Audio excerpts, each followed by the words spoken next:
Welcome back, man. We at Spotdaball Sports Talk, man. We are back on this podcast, man. We want to welcome everybody in. Man, we got an exciting guest here today, man. We have Coach Maurice Torain, man, and he's a dear friend, man. He's a family man. He coaches very hard. He's very knowledgeable, and with all those things we said, man, he's also a teacher of the game of football, man. And today we just gonna talk a little bit about defensive football play and just life and just hear about coaching from a perspective of a guy that went from high school to college and just some of his personal experiences. And with that being said, some of the accomplishments with Coach Torain, he's currently a defensive coordinator at Greensboro College the last 3 years. Had top defensive there. I think I had 17 interceptions, top in the nation couple years ago. He's also 2 years was a head coach at Moorhead High School up in Eden, North Carolina. He's been a defensive coordinator at Southeast Guilford High School under a respected Coach Bates up there. Also was at Western Guilford. He coached at Northeast Guilford.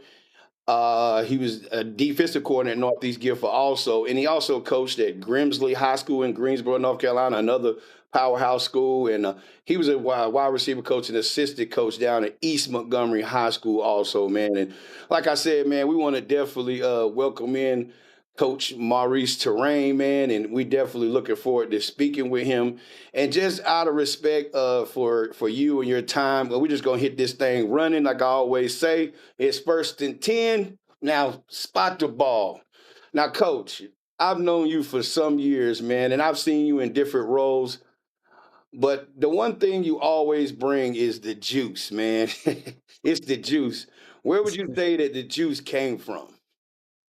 First of all, man, thank you. Thank you for having me, man. I appreciate what you're doing for football and the platform you created, man. So I'm definitely thankful to be able to be on this right now with you. No It's kind of organic, man. It comes from my passion for the game. Like I truly love coaching. I truly love football. I love what football does in people's lives.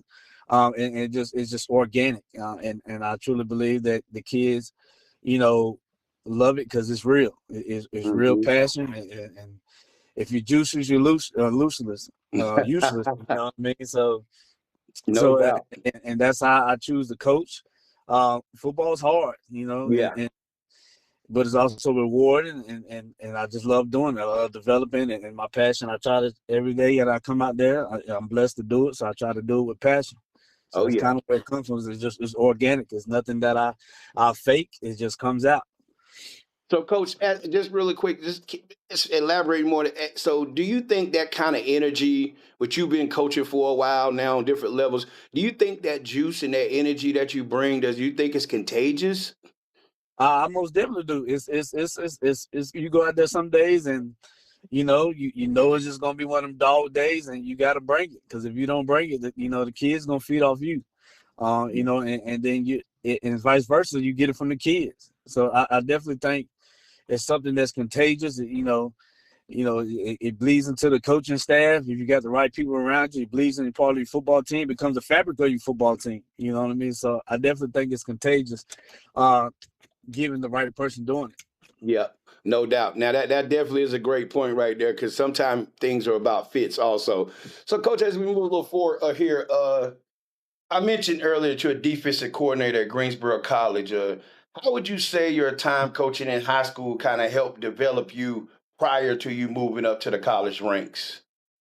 It gave me a tremendous experience in being a diverse coach. And what I mean by that is, in high school, in the high schools I've been at and coached at, we weren't blessed with a bunch of 3 and 4 and 5-star talented football players. So, and you had good football players, but you had to find a scheme to fit those players. Mm-hmm. And that's all I've done since I've been a high school coach. And when I got to college, being at Division III level, well, you're kind of in that same boat. You know what I mean? You're getting Mm-hmm. good football players, but you're not getting the P4, the D2s, the G5 players. You're getting guys that you got, got to fit a scheme around. And I've had great experience about that. So it was kind of a great fit for me because there was nothing out of the norm. So it's helped me tremendously in, fitting my scheme around my personnel instead of trying to get personnel to fit a scheme. No doubt, no doubt. That's definitely a good thing with the juice. And Just that's very good advice right there, Coach. Just the underdog role, man, in Division 3, and that's definitely a good way to look at it. And I guess when you recruit, you do that too. So moving forward here, do you feel that taking this step, moving from high school to college, as an opportunity, like I'll just give it a chance or whatever, or was it something that clicked? Like, was the timing right? It was kind of timing. I didn't have aspirations to coach at the college level. I always wanted to coach high school ball. I always loved developing kids, and I always wanted to be a high school head coach. Just because the mentors that I had that I wanted to be like. So I didn't have plans to coach college, and when I came to head coach at Moorhead, I really love being down there. That's a great culture. The town loves football, and I really love being down there.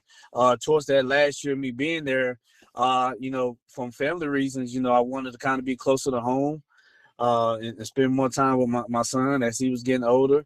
So this opportunity to be a defense coordinator at Greensboro College kind of just opened up, with having a conversation with our head coach, Coach Carr. And it kind of organically just happened to happen at the right time. And I didn't get to mention that either, though. Coach Torain, I didn't get to say it earlier, but you did. You also didn't. Aren't you an alumni at Greensboro College also? Yes, I played defensive back there and graduated from there. So yes, it was definitely great to have the opportunity to come back and be the defensive coordinator there. So, so, what kind of pride would it be like to go somewhere, almost like the Super Bowl we just watched, where the guy, he won a Super Bowl there, and he's going back to coach one there. Like, how unique is it though on game day to go back out there? Do you ever like reminisce anytime during the season? Oh, I always catch myself reminiscing because so much has changed since I've been there. We didn't have a lot of the things that the guys that we have there now that they have. You know what I mean? Mhm. We didn't play on campus. We didn't have a locker room. We didn't have a lot of things that the kids are blessed with today. And I try to remind them of that. I call them the spoiled generation, but yeah, but it's definitely a blessing to see the growth that their program has turned into, and the things that we're looking to have moving forward. So it's definitely surreal being back and seeing that type of growth in the program that I played for. Oh yeah, no doubt, no doubt. So when you decided to move back from high school to college, that's not like a small jump. That's kind of a big jump because the college job is more kind of cutthroat. If you don't produce and you kind of can be let go really, really quick. So what was your process when you did it? Like how did you like maneuver through it? It's definitely like you said, man. It's more of a cutthroat and a produce business. Hmm. And but I try to take the same approach as I would any type of job. You know what I mean? In my opinion, if you don't do your job regardless of where you're at, you're going, they're gonna tolerate you till they can replace you.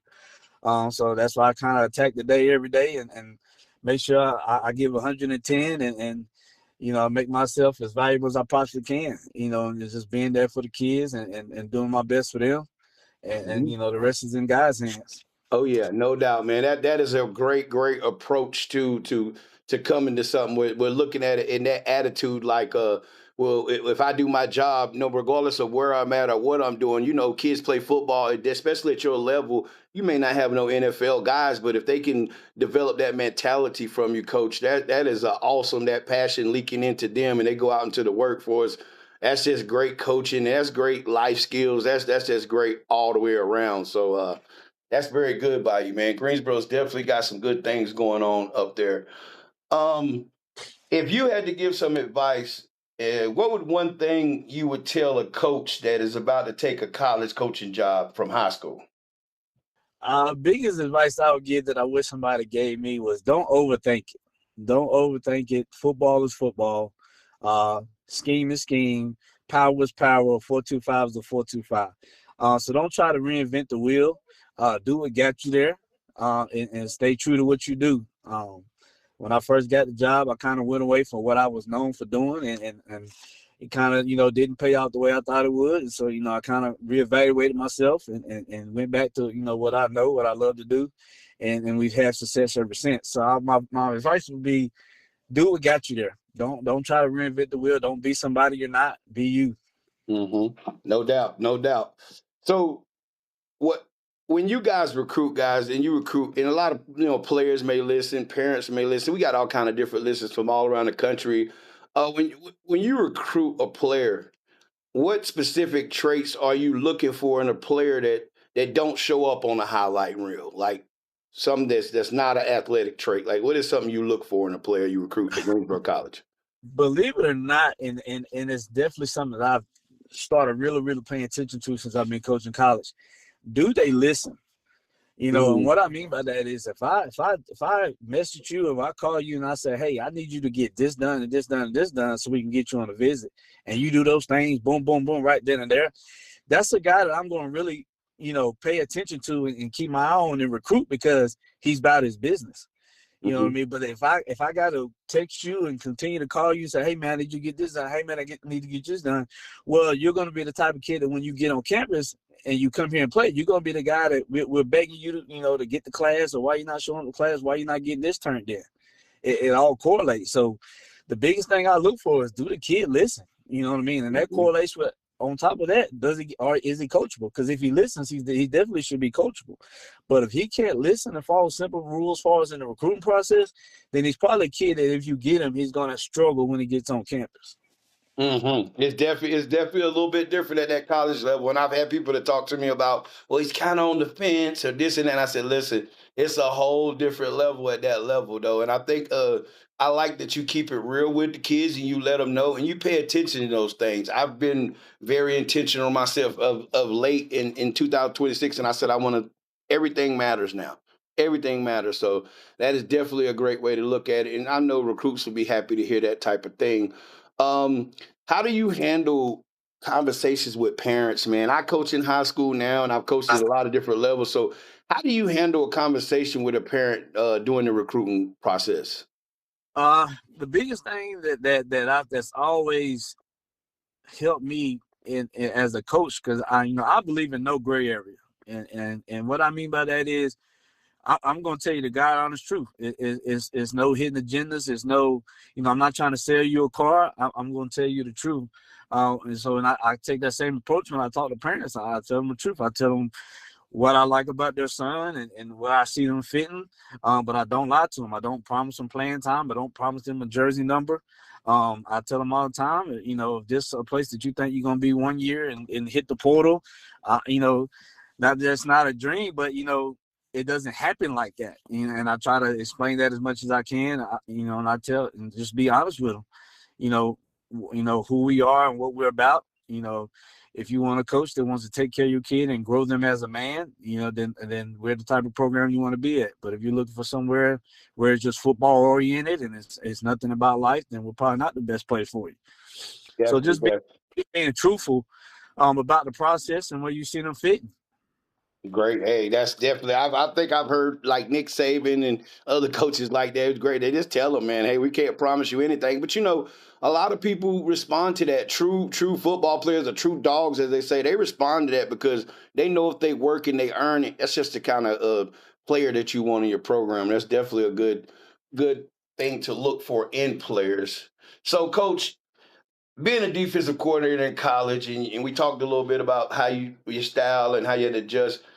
Now that you've been a defensive coordinator on multiple levels, what would you say is your approach to your defense philosophy? Like, has it adjusted? Would you say your philosophy is an aggressive one, or is it more preventative, or are you more game plan oriented, or how would you say your defensive philosophy is? I would sum it up in this: fundamentally aggressive. Um, Mm-hmm. we live by three things: smart, fast, and physical. And we Mm-hmm. break it down like this. Being smart for us means being fundamentally gap sound. Everybody is responsible for their gap that they're responsible for.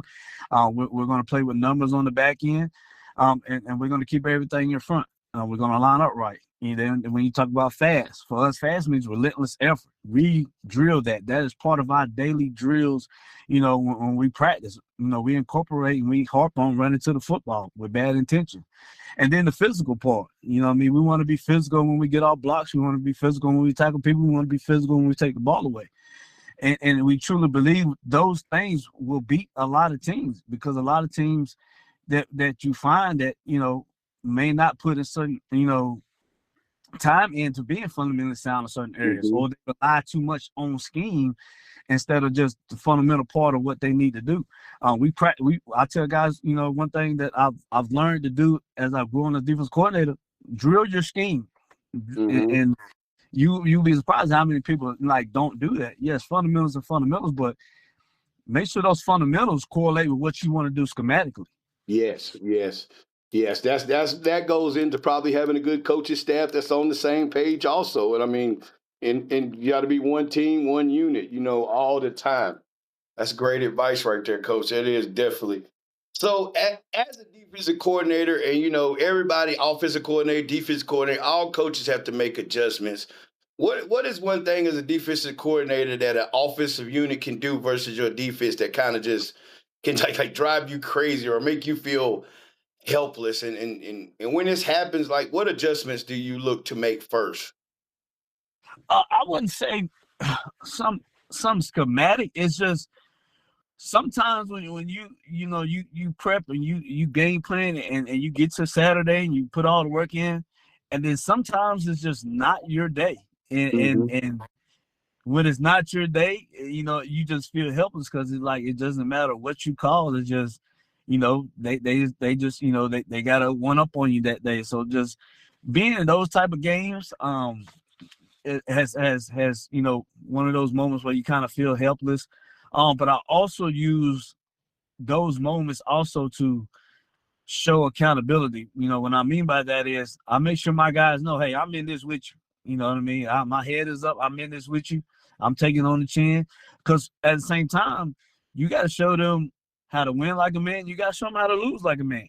You know what I mean? If Yep. as a coach, if I'm throwing fits and doing this because we're losing, then I can't expect them not to act that way. Yeah. So I definitely take it as as a lesson to teach those guys accountability, and I'll be the first to tell them, hey guys, I didn't get it done, but I'm also the first one to tell them, hey, I'm gonna be back tomorrow morning, and I'm gonna fix it, and we're gonna move forward. So that's probably why I felt helpless in times like that. From a schematic standpoint, anytime you go against a team that can just line up and run the ball at you, that's why I tell guys, to me, if you're a pass oriented offense, it takes a lot to do that on a consistent basis. Hmm. You got to protect the quarterback. The snap got to get there. The receivers got to not get rerouted. Everybody's got to be where they need to be at. The ball's got to be thrown it right. But to run the football when they can just turn around and just hand it off and get at you, that's what I don't want. I don't want somebody dictating, running the football. So, for us, that's why we move a lot up front. We do certain games. We look at it. Hey, is it a personnel issue, or do we need to do some movement? Because in today's world of defensive football, with RPOs and all that good stuff, man, you can't just stand in one defense. You got to be multiple up front. Oh yeah, yeah. That RPOs. I think I heard of. I don't know if it was one coach, maybe Bobby Petrino. Don't quote me on it. Said something like RPOs are illegal. They should be illegal because it's almost like cheating. It's almost like cheating. With your certain reads with the defensive guys past the D line. It's just very outstanding to see the cat and mouse game with offensive and Yeah. defensive coordinators. And how that kind of works. Yeah, but I will also say it's also given us defensively is made us go back to the drawing board and kind of, change some things that we do defensively. A lot of stuff we do is hybrid, and we do some stuff coverage wise to kind of take away certain reads, and we cancel gaps, and able to be able to play Mhm. RPO. So it's loud. It's gamesmanship. It's sharp. Iron sharpens iron. Oh yeah. Definitely bend, don't break. Me traditionally being an offensive guy, but now coaching on the defensive side. When I used to see guys give up hitches and things, I think we had this conversation before. You see guys giving up hitches. I'm like, why is he giving up? Why you got to give up something? But just when you get in that red zone defense is definitely where you got to toughen up. At what is your approach to just red zone defense? Just really quick. My approach has changed as I've gotten older, and when I was young as a DC, we got in the red zone. It was man up, get at, and then as I've grown and went against certain offenses that take advantage of that, I've learned to take away windows. Hmm. Clog up windows because in the red zone things get tighter, and you got extra Hmm. defenders with the sideline and the back of the end zone. You know what I mean? So you kind of try to defensively, you try to use those to your advantage. Um, but at the same time be gap sound. So my approach is kind of changed, and we also been multiple. You know what I mean? Just Mm-hmm. we've been able to attack people different ways, instead of just being that, hey, we're gonna play man and get after them. Oh yeah, no doubt. So coach, we all coach for different reasons, and it's kind of like a calling for us and everything. So what makes you keep showing up, man? What with that energy and passion you have, like kind of like what's your why? Like why do you get up every day and keep showing up? I love developing, man. I was a teacher for 10 years before I started coaching college, but I've never stopped being a teacher. I love teaching. I love watching a kid that nobody thought could do this, and then all of a sudden he's doing that. I love seeing a kid that barely played to, oh, now he's an all conference player. I love developing. Mm-hmm. It's easy to coach when you're getting no knock on people to get them. It's easy to coach the kids that's 3 and 4 and 5 star. That's easy. But taking a kid that may not be that and turning them into that type of player, that's very rewarding. And then the life lessons that you're teaching them while you're coaching is Mm-hmm. kids what they're doing 3 and 4 and 5 and 10 years from now. Like I just had a kid that just graduated. He's sworn as a sheriff deputy not too long ago. Mm. That's stuff that, hey, that's why you do it. You know what I mean? Those guys that come back and say, hey man, I know I didn't understand when you was getting after me, but I understand it now. And then I've had coaches, kids that I've coached that's on my staff now. So to listen to them get after the kids like I was getting after them, they come back and be like looking at me like, yeah, coach, I see why you was like that. Well, you know what I mean? But it's definitely rewarding, and that's why you do it. On top of that, for my family, that supports me and allows me to do what I do. Oh yeah. I'm gonna do as long as I can. Oh yeah, no doubt. What you talk about with family like that, Coach? Like, just really quick, like how important is it to have that type of support from your family? With you being in college and the long hours, and like how important is that support, and how is that been with your transition from high school? Like, how's the support been? Man, it's huge, man. I couldn't do what I do if it weren't for my wife and the sacrifices that she makes. And we try to find ways to, incorporate family time but they also understand when daddy and husband got to work too. You know what I mean? So it's a blessing to have somebody that understands that, and you got to have it. And I wouldn't have a solid foundation without those, my wife and my son.